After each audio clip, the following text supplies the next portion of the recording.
"You're not invited to party this year," my mother-in-law Barbara announced with a satisfied smirk, stirring her coffee in my kitchen like she was stirring up trouble. "We're celebrating at our beach house. Family only." I kept arranging cookies on the plate, my hands steady despite the anger bubbling inside. "And I'm not family?" I asked, though I already knew her answer. "Well," she drew out the word, examining her perfectly manicured nails. "Since James passed away last year, you're not technically family anymore, are you?" My name is Emma Collins, and at 34, I was being uninvited from party by the woman who'd spent the last 10 years trying to convince her son he'd married beneath him. James's sudden death in a car accident last year had given her the perfect excuse to finally cut me out completely. "No problem," I replied calmly, offering her the cookies I baked. She declined with a dismissive wave. "I'm glad you understand," Barbara said, standing up. "The beach house has been our family tradition for generations. It wouldn't be right to have outsiders there." As she left, I noticed she deliberately spilled coffee on my new tablecloth. Classic Barbara, always leaving her mark. What she didn't know was that I'd already heard about their party plans through my sister-in-law Kate, who still kept in touch despite her mother's disapproval. More importantly, I knew something Barbara didn't. Their precious beach house was up for sale. The property had belonged to Barbara's brother, Uncle Joe, who'd maintained it for years while Barbara's family enjoyed it for free. But Joe had run into financial troubles, and the house had been quietly listed for sale last month. Barbara had no idea. Joe was too embarrassed to tell her. I discovered this by chance while browsing real estate listings. The beautiful Victorian-style beach house, with its wraparound porch and private beach access, was being sold for a fraction of its worth. Uncle Joe needed a quick sale to avoid bankruptcy. That evening, I called my real estate agent. "Jenny, remember that property I asked about? I'm ready to make an offer." "The beach house? Are you sure, Emma? It needs quite a bit of work." I smiled, thinking of all the summers I'd spent there with James, watching Barbara criticize everything from my swimwear to my beach picnics. "I'm sure. Make it a cash offer, slightly above asking. And Jenny? Make sure it's handled discreetly."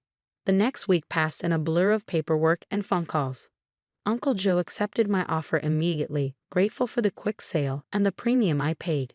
He only had one request. "Please don't tell Barbara it was you. She'll never forgive me for selling it."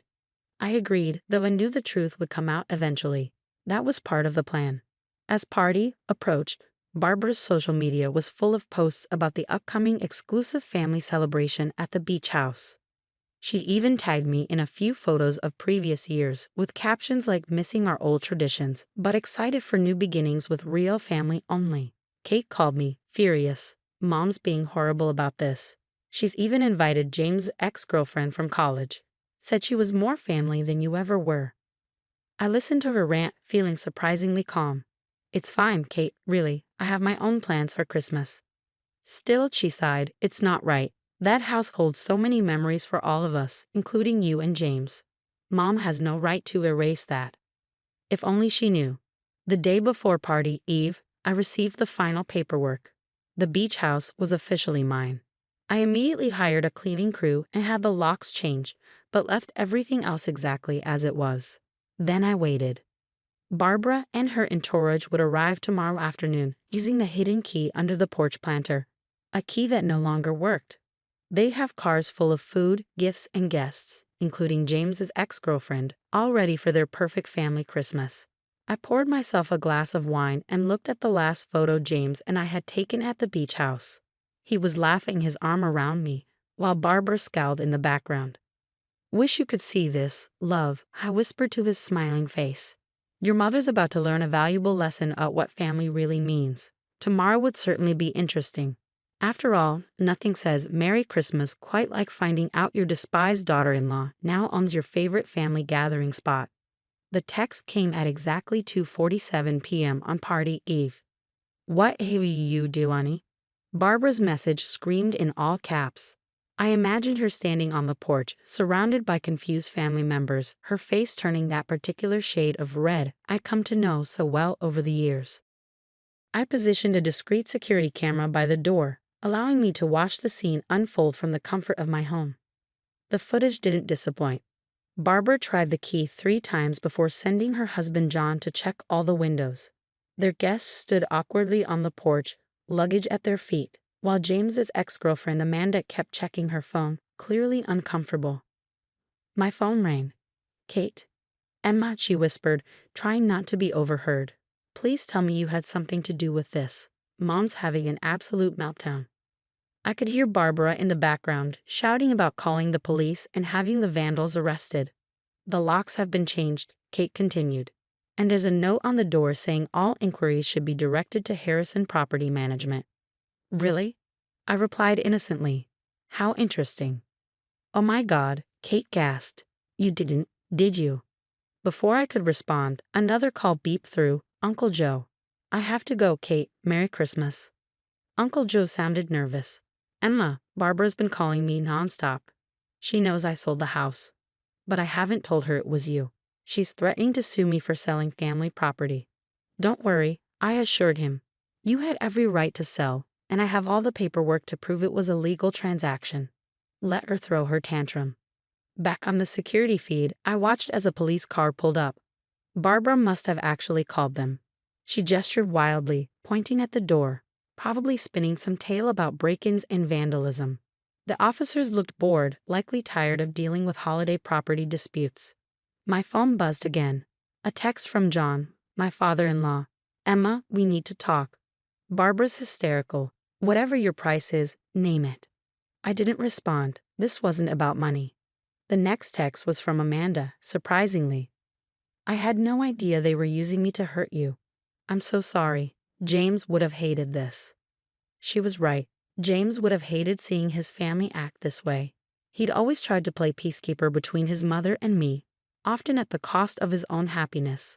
Around 4 p.m., a representative from Harrison Property Management arrived, right on schedule. I watched as he explained to the gathered crowd that the property had been legally sold, and the new owner had authorized him to deal with any trespassers.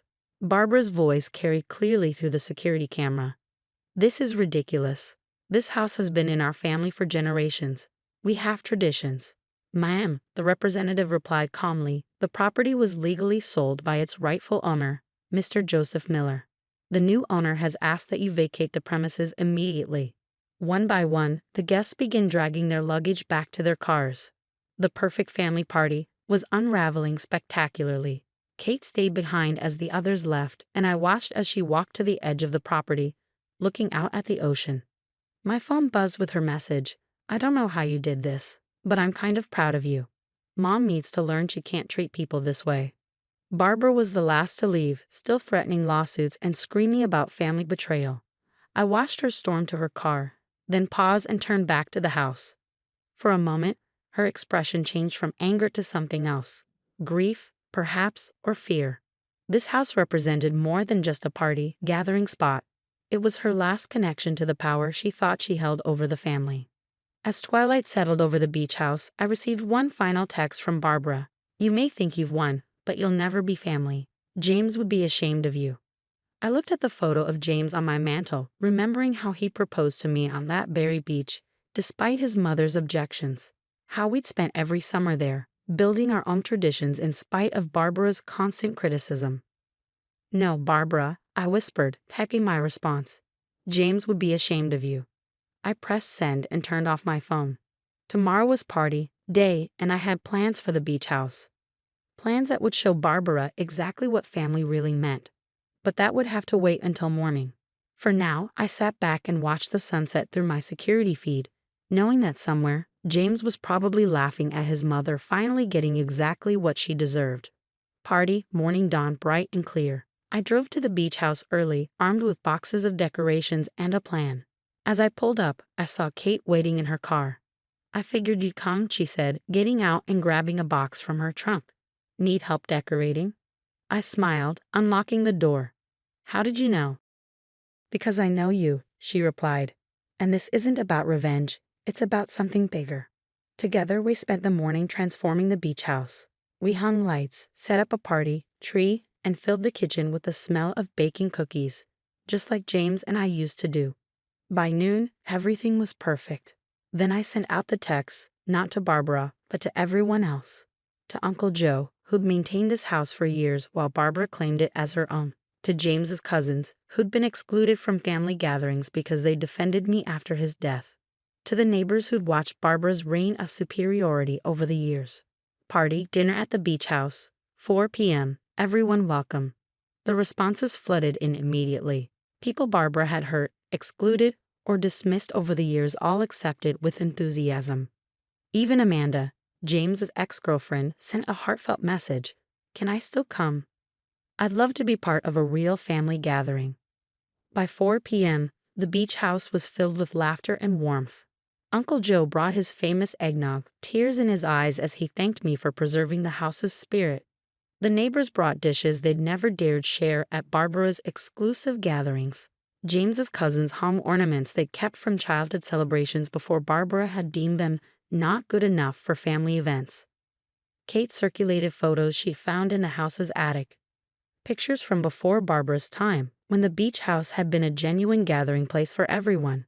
This is what it was meant to be, she said, showing me a yellowed photo of a crowded party, dinner from decades ago. Around 5 p.m., we heard cars pulling up outside. Through the window, I saw Barbara, John, and their remaining approved family members standing in the driveway, staring at the lights and listening to the laughter spilling from inside.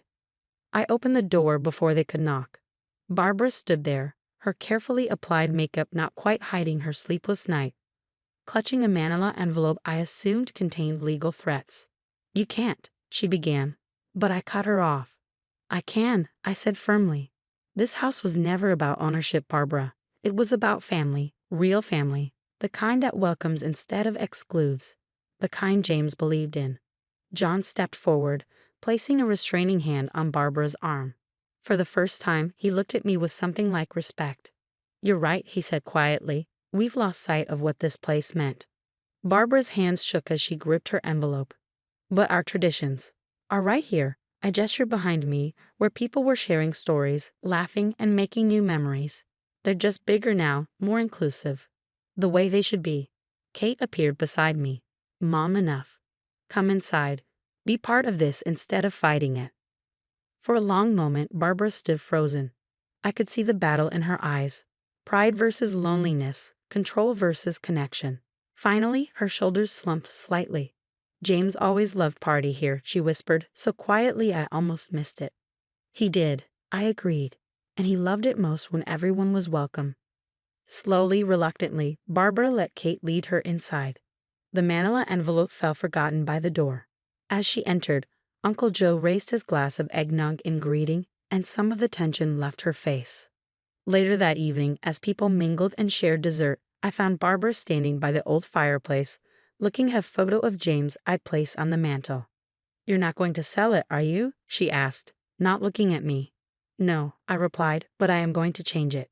This house will be open to everyone who loved James, everyone who believes in what family really means.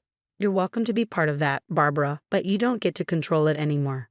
She nodded slowly, then reached into her pocket and pulled out a small, worn photo, James as a baby, playing on this very beach. Could we put this up too? I took the photo and placed it next to mine. Of course. That's what family does. As the evening wound down, I watched the sunset from the porch, just as James and I used to do. The house behind me buzzed with conversation and laughter, sounds of genuine joy rather than forced perfection. Kate joined me, handing me a cup of hot chocolate. You know, she said, I think this is exactly what the beach house needed. What we all needed. I smiled, thinking of James. Sometimes the best revenge isn't revenge at all. It's just making things right. Inside, I could hear Barbara tentatively sharing stories about James's childhood Christmases here. The other guests adding their own memories, weaving together a tapestry of family that was richer and more beautiful than her exclusive gatherings had ever been. This was my victory, not in numbing the house, but in bringing back its heart.